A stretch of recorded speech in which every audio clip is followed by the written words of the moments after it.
I would like to introduce some of our guests that have made this OSUIT educational experience a reality. The first person I would like to introduce is John Sanford. He is the architect that has designed this wonderful building.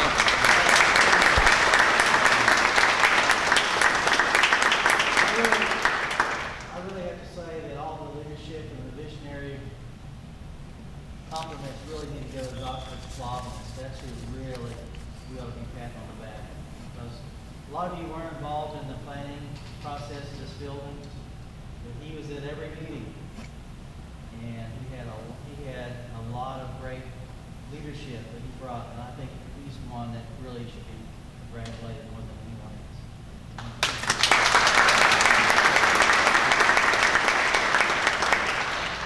I was getting to that, John. You've already stole it. Our nursing graduates for fall 2010.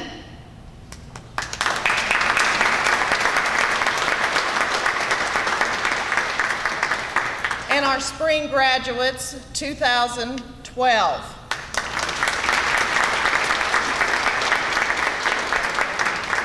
This next lady kept us on track, made sure we did not go over budget. Deborah McIntyre, Vice President, Fiscal Services.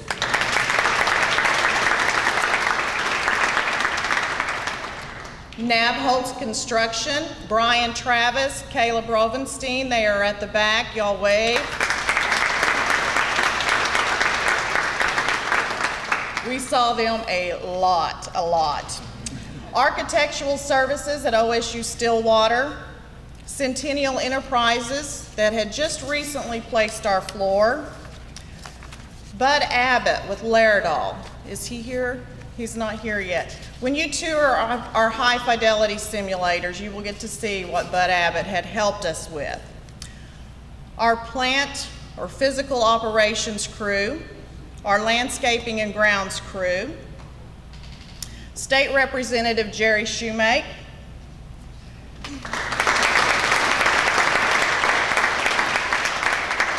State Representative Steve Copeland, our guest speaker later on, Roger Ballinger, State Senator, the Okmulgee Chamber of Commerce ambassadors, they are here in the red. We would like to thank them. And I know a familiar face that you all will recognize from many years, Dr. Tom Alexander.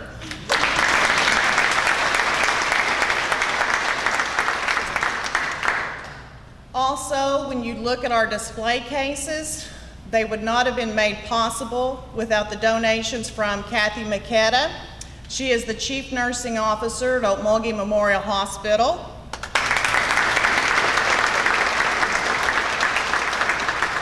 And also Lisa Johnson, Clinical Nurse Specialist with Creek Nation Health Services.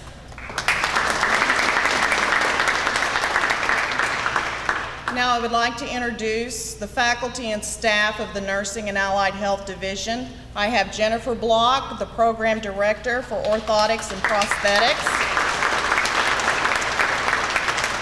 Christopher Gay is our Foundations and Families Instructor. Louise Ballinger, our Administrative Assistant. Chrissy Martin, our Adult 1 and 2 Nursing Instructor. Administrators, like myself, we learn to delegate. And so that task was delegated to Leah Torbett.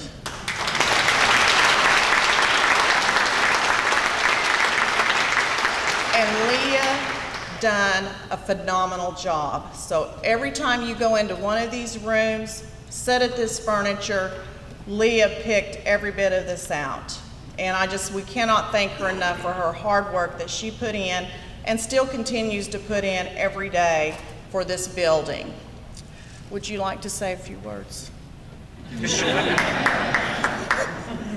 All right, with further ado, I'm going to introduce Dr. Clobbins, our president.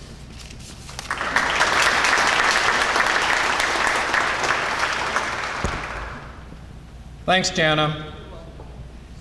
And I want to start by, again, expressing a sincere thank you to our legislative delegation, Representative Copeland, Representative Shoemake, and Senator Roger Ballinger. This particular facility is possible because of a state bond issue that was signed on March 31, 2005 by Governor Brad Henry. And that's what made the funding available for this particular facility. So we're really grateful to the legislature and the leadership of the governor to make this happen for us. I did want to say a couple things about John Sanford. Now I'm not sure I should have said it. I don't want this to be going back and forth here. But anyway, I've known John Sanford probably since about the late 1980s. And he was with Murray Jones Murray at that time, and now he's been on his own. But out of all the architects I've worked with, and it's been in Nebraska and Kansas and Ohio and Oklahoma, John is the most creative architect that I've ever worked with, and is an innovative architect in that he's always willing to take a look at additional and different things, but in a calculated way. So John, really appreciate those characteristics and he's served on a lot of different design capacities at this institution over the years. So John, thank you. I do want to, Jana has introduced her faculty and staff, but I want to say just a couple words about Jana. She's just done a marvelous job since she's been the head, the division chair for this division. She works very hard and is creative and does an excellent job with faculty, staff, and students. So Jana, you're really appreciated and look forward to continuing to work with you. I do also want to introduce Bobby Hartridge, who is here, a county commissioner, and I didn't see any other county commissioners. Okay, all right. So you are the county commissioners today, then. Thank you very much, Bobby, for being here. Also want to say thanks to our public information office. They did a good job, Sharon and Rex and others, of getting information out about this event today, and that's greatly appreciated. So also, I want to say a special thanks to the students, because we can have the facilities and we can have all kinds of things, but we're in the education business. We're in the people serving business in institutions of higher education. And there's nothing more critical to an institution of higher education than the students that we serve. And so we just have excellent students in the nursing program. I told Channel 6 or Channel 8 this morning, Jana was going to double the program in a couple more years, and so we could take a lot more students into the nursing program, which I really hope that does happen, that we can get the resources together, because there's such a huge demand for nurses and the healthcare professionals, particularly in rural America and rural Oklahoma. Just a couple comments about this facility. And when we were thinking about this facility, and when we were conceptualizing the facility and what we wanted, the thing that matters to me is that a facility be a difference maker. And a difference maker says that it sets the institution and it sets the division apart when you have the opportunity to do it. Because you're known for what distinguish you from others and from your competition. And so you have to do things that make a difference. And sometimes you have to take some risks and some calculated risks. And perhaps we did that with this facility, but I think it accomplished what it is that we wanted to accomplish, that it is truly a difference maker. There's some of the differences that you wouldn't see and you wouldn't know as a visitor to the facility. But this was the first facility in the OSU and A&M system that had the heating and cooling, the mechanical system is geothermal. And there's all this discussion about green energy and conservation of energy, and I'm a true believer in geothermal as being one of the next major ways in terms of providing very efficient and economic heating and cooling and ventilation for facilities like this.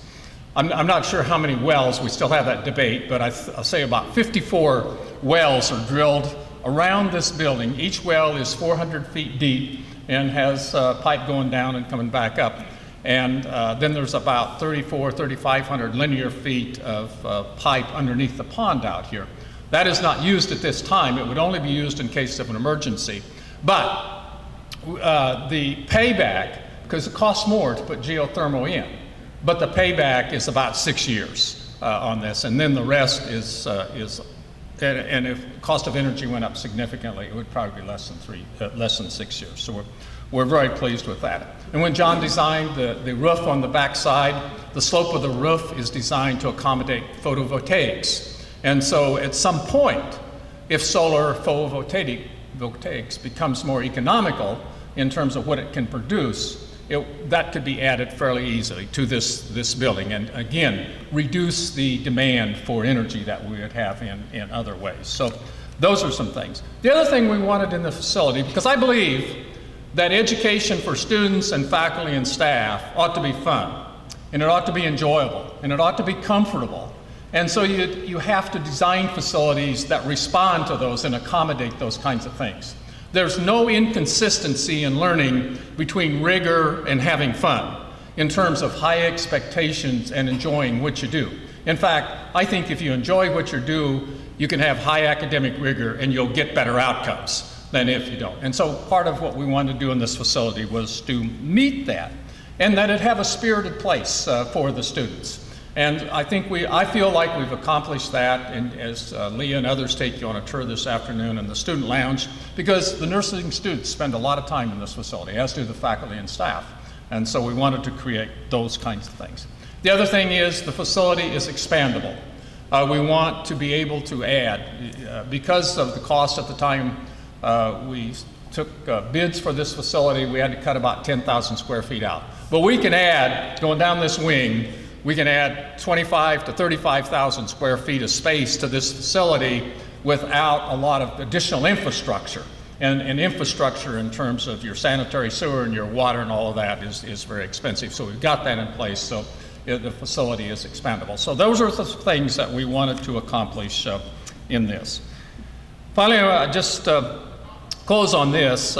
Frank Lloyd Wright, just one of his quotes, and a lot of you probably have studied Frank Lloyd Wright or read a lot about him, but he said the space within becomes the reality of the building, and that's what we really want. The space within becomes the reality of the building, and it's what we do within, and it's what we do with students and for faculty and staff in terms of making it a better place for them. And I know that this faculty and staff will make that happen and will produce high-quality nursing students for a very long period of time. I want to take one point, a privilege here, and introduce Lorleen Mabry. And Lorleen, we're really pleased that you could be here this afternoon. Thanks so much for coming.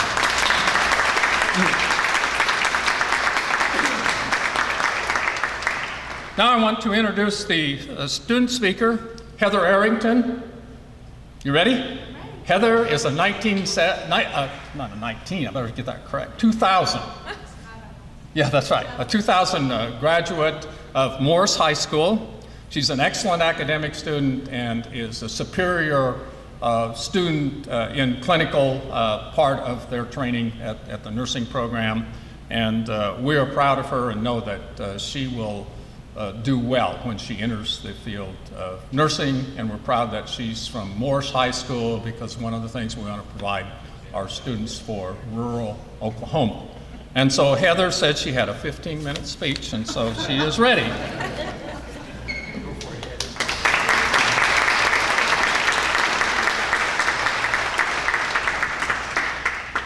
I want to start off by mentioning Mr. Bob Seebeck. Jana forgot to mention him and thank him, and I don't know where he's at, but she's highly embarrassed. So thank you for all that you do and all that you have done.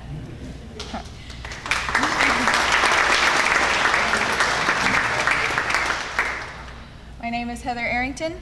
I serve as SNA president, and I am in my 4th and final semester here at nursing school. My class is the first class that was privileged to get to use this amazing building for all 4 semesters. We like to call ourselves the guinea pigs because they always try everything out on us first. As you can probably tell, this building and the equipment in it are amazing. From a student perspective, I have never been in anything more equipped for learning. I don't know if you've noticed some of the TVs that we have hanging on the walls, but if you stick around long enough, you'll read a saying that says, "You learn by doing." This facility lives by that saying, and this building provides those resources. Before ever attempting an intervention on a patient, students can practice and perfect the skill on one of the many different patient care mannequins. That kind of hands-on learning transfers to the clinical setting and makes for more confident and prudent nurses. Weekly, we'll have lecture over a certain condition and then have a period in our simulation lab where the patient actually has the condition that we've been learning about. You get to hear it, see it, and then do what you've been studying. It is meant to be as realistic as possible. After simulation, we rewind and watch ourselves and how we interact with the patient.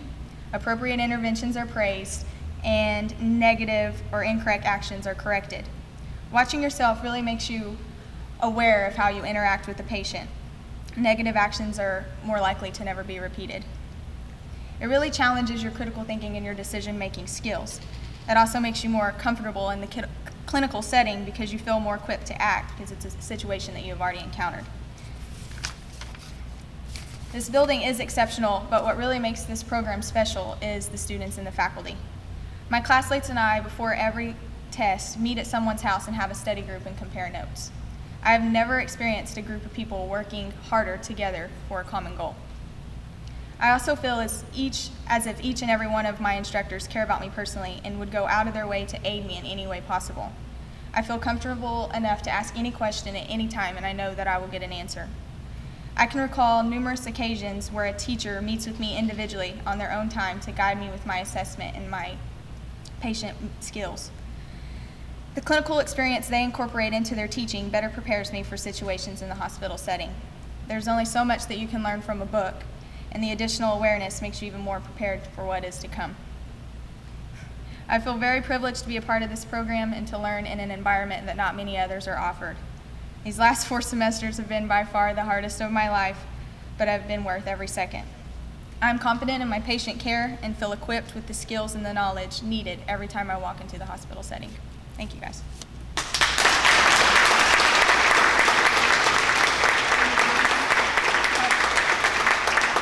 Senator Roger Ballinger.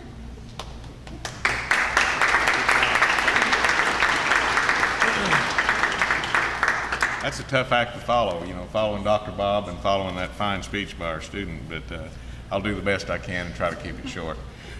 On behalf of Representative Jerry Shoemate, Representative Steve Copeland, and myself, I'd like to express our sincere congratulations to Dr. Bob Klobenish, the Board of Regents, the faculty and staff here at OSUIT. Jana and Leah and the staff of OSUIT Allied Sciences Division, Allied Health Sciences Division, are very impressive. I had the opportunity earlier in the week. I could read this, but I'm better at just talking.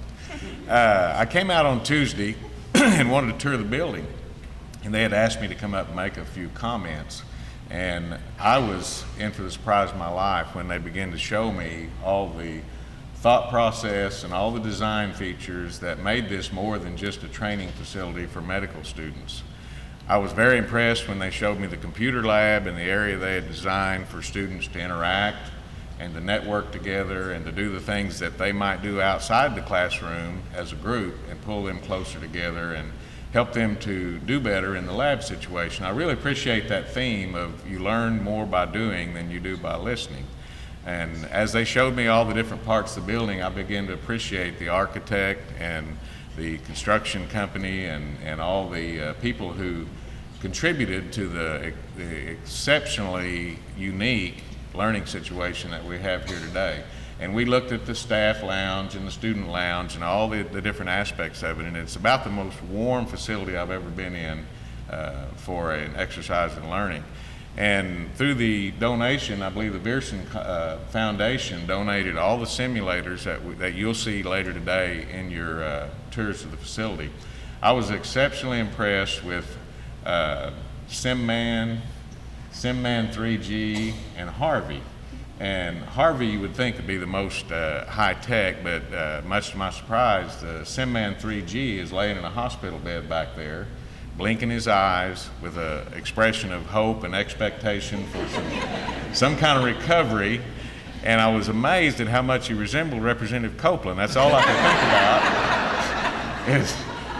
That looks like Steve laying there, but I told him I wasn't going to say that, but I had to say that. But seriously, it crossed my mind when they explained to me how they set up these medical crisis situations, and they're able to call and ask Dr. Tom and other doctors for give them reports and ask them what they should do and all that. And I thought, you know, as realistic as that training aid is, each and every one of these students is going to be looking into a real human face shortly after graduation. And I thought about those people that'll be in that situation and how fortunate they are that that nurse is trained at a facility like this and had the opportunity to have that real life experience over and over again until they get it perfected. So we finished our tour, and I didn't get to see, I understand they have a simulator that actually simulates birth. I didn't get to see that one, and I'm kind of glad I didn't. But anyway, we finished our tour, and Jana and Leah are to be commended, the staff here and the students for all that they do. And as we finished our tour and I was ready to leave the building, I want to relay just a short story, and not to make this about me at all, but I hadn't thought about this in years, but many years ago, I was a young teenage sailor just out of boot camp, and I was assigned to the Naval Air Station Training Center in Memphis, Tennessee to study industrial electronics, aviation electronics, and those kind of things. I had no idea what it was all about, and I was nervous, didn't know what kind of situation I was getting in, so I walked onto the base and went to the administration building and still had my apprehension. And when I got to the door, a big plaque over the door at this Naval Air Station said, "Through these doors, exit the best trained sailors in the world." And it gave me a real sense of comfort and expectation to see that. So after Jana and Leah gave me my tour and walked me to the door, I went across the street to my vehicle and turned around and looked back at this building. And that's when I thought about that sign. And I looked at this building and thought to myself, forever and ever, as long as this program's here, through these doors will exit the best trained RNs and medical professionals in Oklahoma, if not the world. So with that said, from the Oklahoma State Senate and the Oklahoma House of Representatives, I want to extend my congratulations on a job well done. Thank you.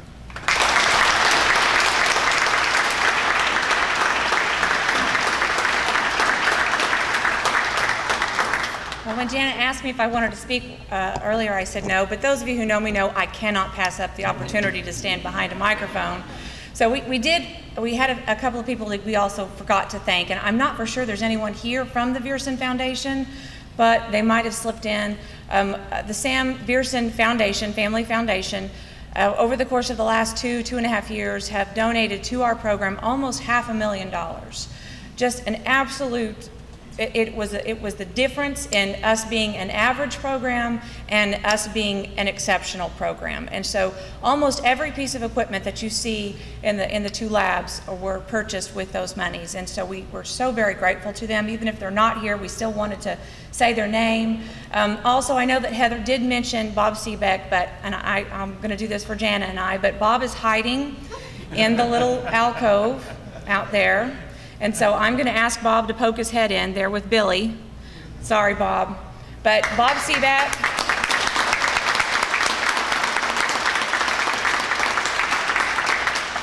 Bob Seebeck is the director of our plant operations here, and then Billy Hannon is his right-hand man. So for the course of the last 4 years, we've spent a lot of time together, and almost every minute of it has just been a joy. We've just so thoroughly thanked them for their support. Jan and I probably didn't know what we were getting ourselves into a few years ago, but we've learned so much about floors and windows and furniture and equipment that it's been a real learning process, but we know that it's been a real labor of love, and we do it for the men and women in the black. So that's why we're here every day. I will tell you that the men and women in the black are the ones who are going to be performing most of the tours. And so you have some tour guides who will take you from room to room, but you also have students assigned to each classroom that will tell you a little bit about the function of that classroom and the equipment that's in that classroom. So We're going to have our ribbon cutting ceremony now. And so if our ambassadors would come forward, we'll get that started.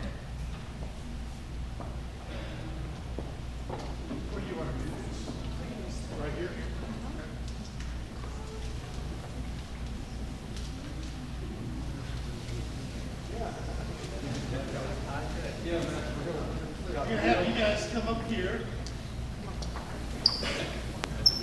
Right up front and back. Over this side.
There's only about 8 or 9 minutes at stake.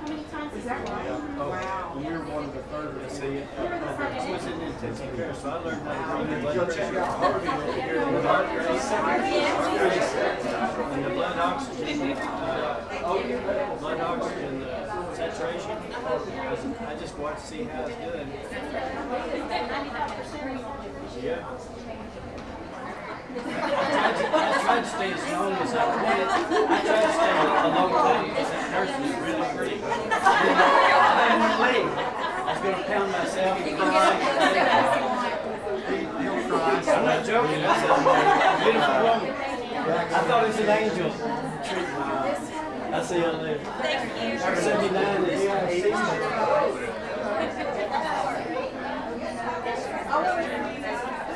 What do you want to see? What do you want to see?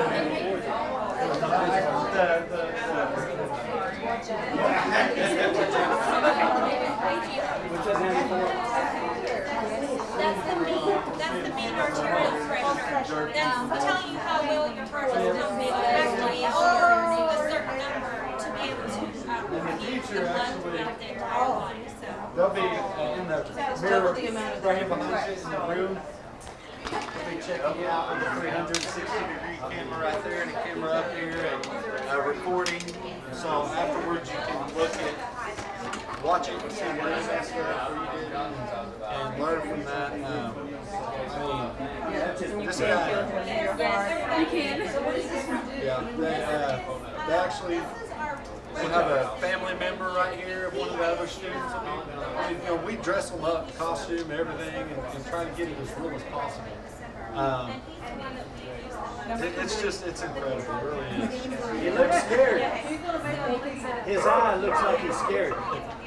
Okay, I can change his eyes here. I mean, he could do, and the teacher is doing all this from in that room where we're simulating. It can look like his drugs. Yeah, this really looks like he's on painkiller. So right there, that's painkiller right there. There he is. He's on painkiller. Painkiller. I mean, they. Oh, see, look at him. He does check. Yeah. He can talk. No, I've never had anything like that before. Or, I mean, he can. Yes, I'm quite nauseous.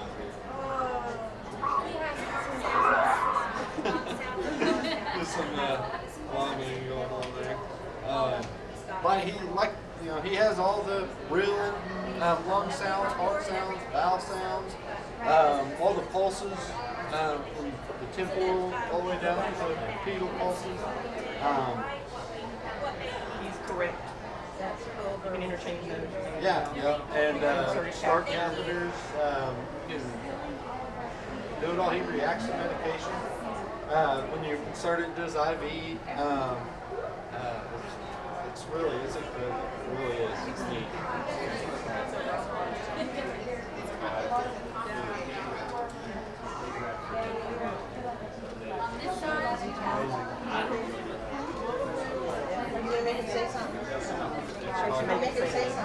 All right. Let's see here. No, I've never had pain like this before. Dr. Tom, let me have Yes, I'm quite nauseous. I get better. Oh, boy. Does he move? Yeah, well, we can do like you want to see convulsions, like a seizure, like you said. Yeah, You can really seize it up. He's having a seizure. What do you think about it?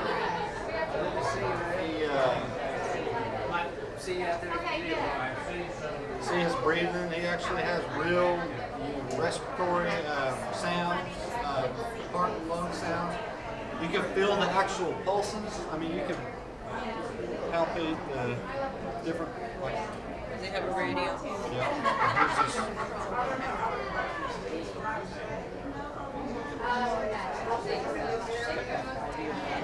can you find it? It's kind of,